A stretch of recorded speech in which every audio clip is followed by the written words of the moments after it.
Today I'm going to show you how I laid on 2 coats of the new all-in-one chalk mineral paint by Dixie Belle called Silk.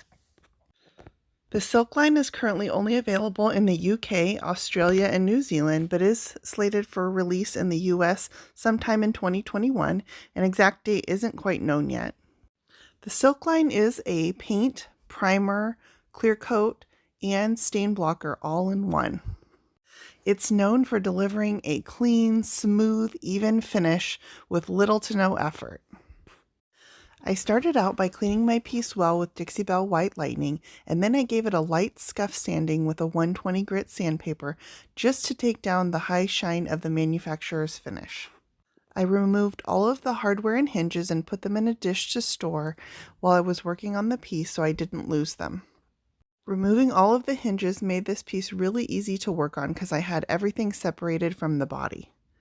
With the hardware all removed, I went ahead and cleaned my piece again using Dixie Belle White Lightning to remove all of my finger grease and the sanding dust I had just created. You want to also rinse with water after cleaning with White Lightning to remove any cleaning residue that may be left over. This gave me a perfect base to start laying on my Silk all-in-one paint. I chose a dark charcoal color called Black Sands. Silk is known for not needing any primer underneath it, so with just my scuff sanding, I think I'm good to start laying on my paint. We all know I usually prefer my Dixie Belle Mini for laying on paint, but this is such a small surface that I chose to use my flat, small brush. You'll notice I started out by painting across the front in long, even strokes with little pressure on my brush, and then I went around the edges of my drawers and cleaned those up, and then I came back and made sure I didn't have any drips or uneven parts along the front.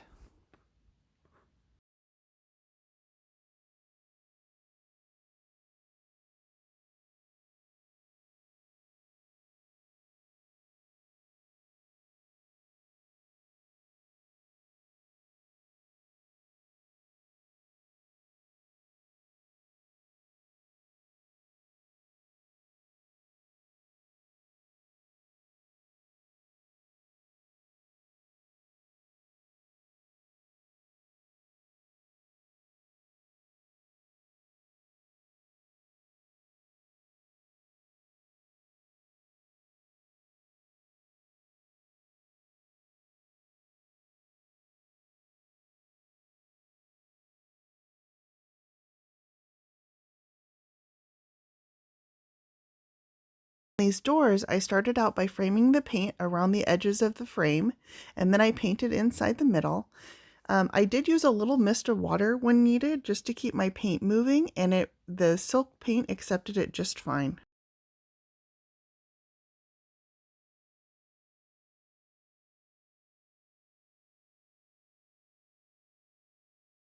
You can see how smoothly this is going on with very little brush strokes. It was a beautiful paint to work with.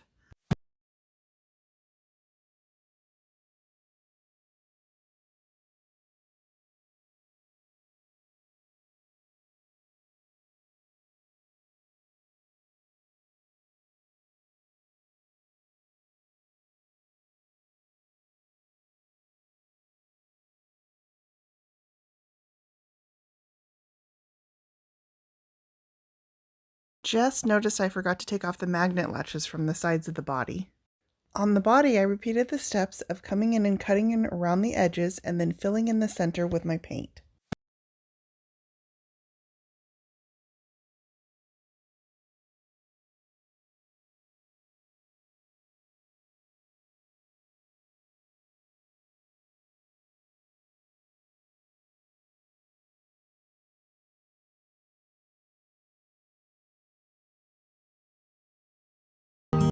I love this project because I can move the box around and it shows you the sheen of the paint on camera. If you follow me, you know I don't normally paint the backs of my furniture pieces, but I do the back of a jewelry box because it's small and meant to go on a tabletop and be viewable from all angles.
This was my first coat. I did end up doing 2 coats. Once all of my pieces were completed, I set them aside to dry. So now we're coming back to dry paint, and you can see the low sheen of the paint, which is beautiful in the light. I did take a fine grit sanding sponge and I just lightly sanded all of the pieces to give me a nice smooth base for my second coat. Now I'm going to repeat the process and lay on a second coat to all of my pieces. It was a fairly hot day in California, so I did just use a mist of water whenever I needed to if my paint tended to set up too fast, or just to lubricate my surface enough to accept the paint with no brush strokes. The Silk line is known for doing clean, even finishes. The regular Dixie Belle paint line is known for being a blender's paint, so it's really important to know the differences between the type of paint that you are trying to use.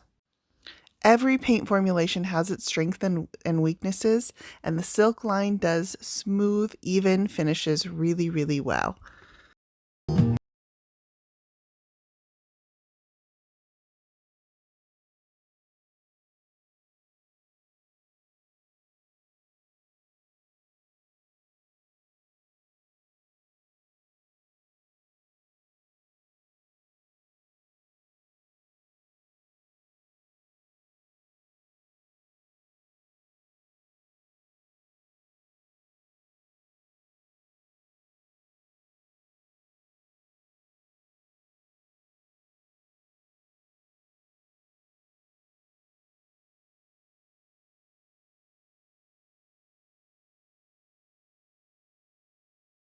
I made sure to flip my jewelry box onto its side and get around all of the edges of the underneath.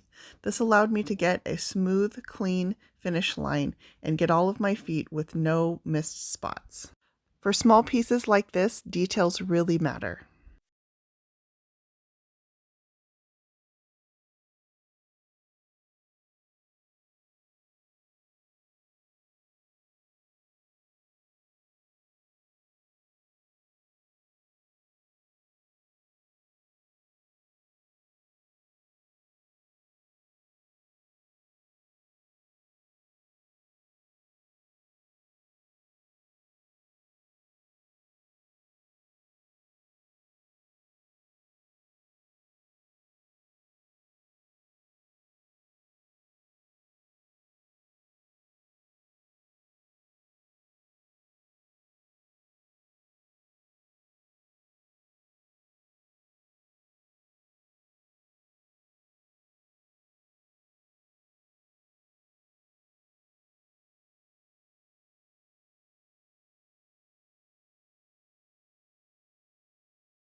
I painted around the inside of the front just enough that no wood shows when my drawers are closed. With the body done, I set it aside and I decided to go ahead and paint the drawer sides. I didn't want any wood showing on this beautiful finish. When doing the sides, I made sure to get around the top edge and also to get around behind the front of the drawer. Silk is known for not needing a top coat. I generally choose to top coat all of my pieces just because I'm handing them off to customers and I want to offer them maximum durability for them. So I did decide to coat my final product in a coat of Dixie Belle Gator Hide. The sheen of this paint was absolutely gorgeous, and you'll notice that even without a primer on this piece and just the scuff sanding that we did, it was able to pass a fingernail scratch test with absolutely flying colors. We're just about coming up on the final product, and I did also offer to my customer that I'm going to personalize this with a name across the top and a stencil that I'm going to cut with my Cricut stencil cutter. I also have a video on my YouTube channel for how I added the two-tone mandala stencil to the sides of the jewelry box. Thank you for watching this introduction to the Silk paint line. I hope you enjoyed it. If you liked it, please hit the subscribe button and follow me for more.